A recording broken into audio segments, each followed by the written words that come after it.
be. And niggas trying to take my life away. I put a hole in a nigga for fucking with me.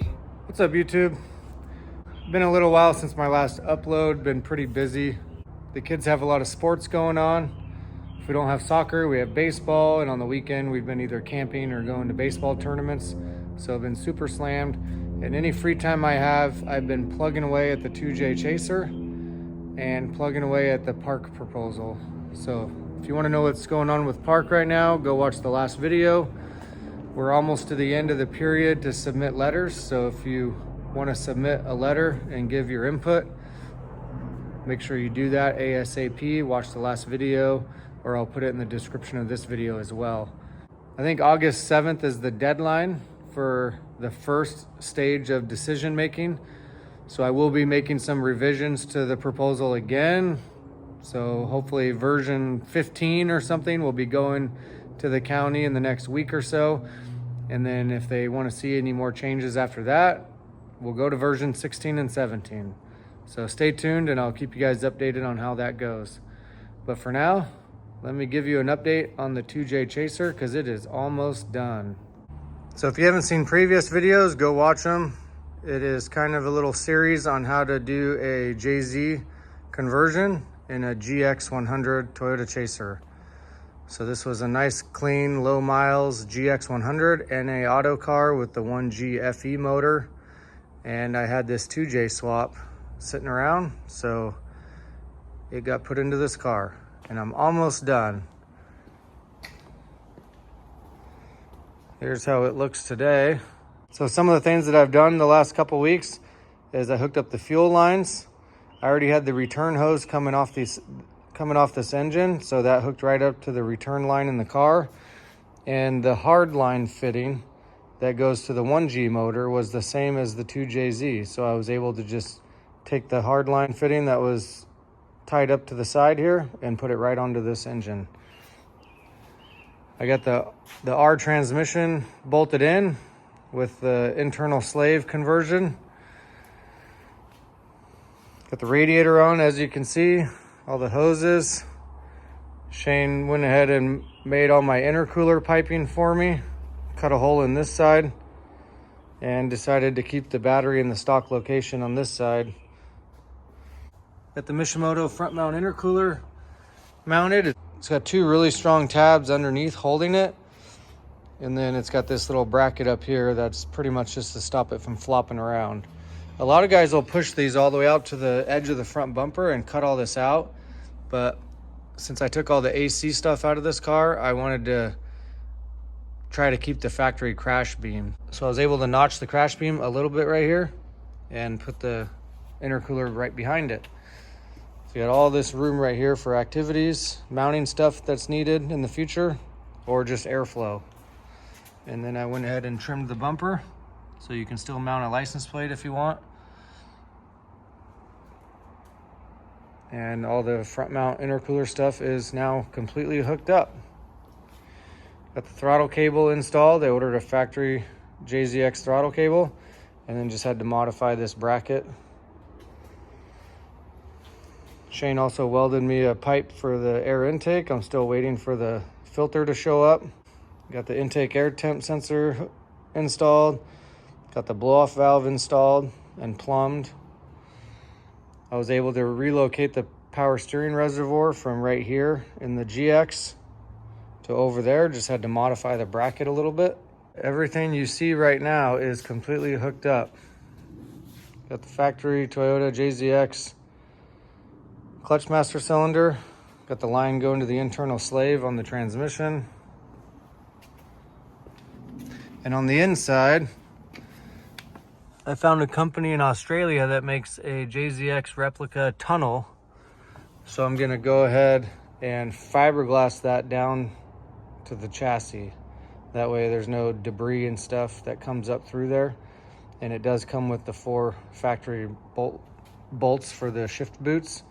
And I do have all the factory JZX shift boots. So when I put it all together, it'll be like OEM. You can see I have the back seats out too, because I did go ahead and throw a Walbro 255 pump in the fuel tank. And I do need to have the seats out to do the coilovers. I totally forgot to order wheels for this car. And when I put the big brake kit on, the factory wheels will not fit anymore. So, as you know, I like black wheels. And I was able to just scoop up a new set for the R34 and took those GMRs off. And those bronze GMRs are gonna go on the Chaser.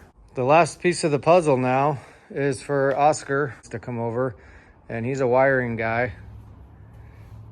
And he's gonna take care of all the wiring for me. So you can see I've got a new standalone harness with a new link ECU and a couple additional plugs that are gonna be needed for the swap. So he's gonna come over and yank out the rest of the OEM engine and chassis stuff that's not needed and hook up all the new stuff. When he gets done with that, I'll top off all the fluids and bleed everything, and then we'll get her started. But last thing that I can do myself before Oscar comes over is the coilovers and the big brake kit. So I'm gonna get to doing that right now. Well, I got the right front big brake kit installed. Holy smokes, it's big. Let me show you what it looks like on the car. And then when I take the other side off, I'll show you what the difference is on the table. So here's your factory GX100 brakes. Probably a little smaller than the JZX brakes, but that's stock. And then there's the LS460 big brake kit installed. It uses a Lexus ISF front rotor and the Lexus calipers, and then it's got an adapter bracket by XAT.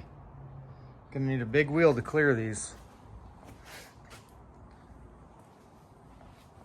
I don't think you can even put 17s over these. Holy smokes. I might as well show you what it looks like from the inside too. You do have to install some sort of knuckle adapter. So an angle kit to be able to clear the adapter bracket for the caliper. But that's what it looks like from the inside. See, we've got our drift knuckle on there, and then the adapter bracket, and then the Lexus caliper. So here's a side-by-side, the OEM GX caliper to the Lexus caliper, and the OEM GX rotor to the Lexus rotor. It's like twice as big.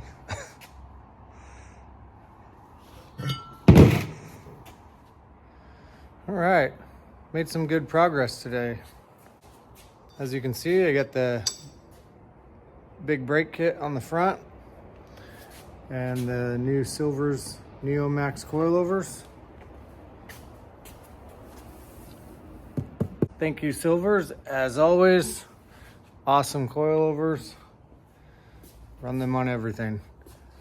So, I think I'm gonna call it a night. And tomorrow, I'll probably tackle the rear end. Getting back on the Chaser to do the big brake kit in the rear and the coilovers in the rear. You can see I've already got the brakes off this side and the e-brake shoes off this side. So here's the old e-brake shoes, and here's the Project Muse shoes.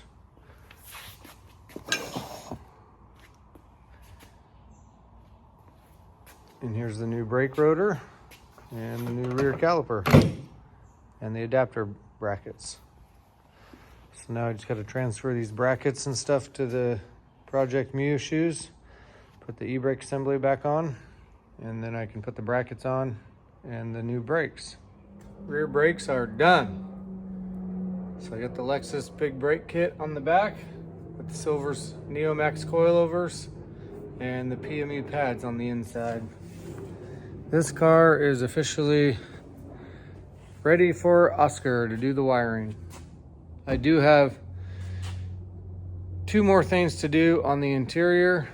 I do still need to take this seat out and drill the holes for the JZX style factory handbrake so I can mount it to the tunnel. And then I do still need to fiberglass the tunnel extension in. But that stuff doesn't need to be done for Oscar to do the wiring, hopefully tomorrow. And I've got to head out to mount some new wheels and tires for my new truck.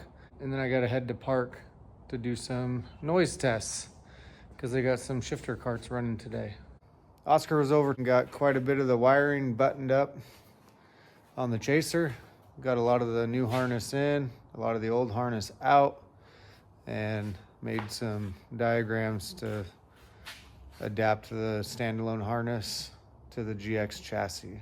So making some progress. Can't wait to get this thing running and go for a drive. I think I'm gonna end this video here, guys. Stay tuned for the next video. Not quite sure what it'll be, but see you next time. Peace.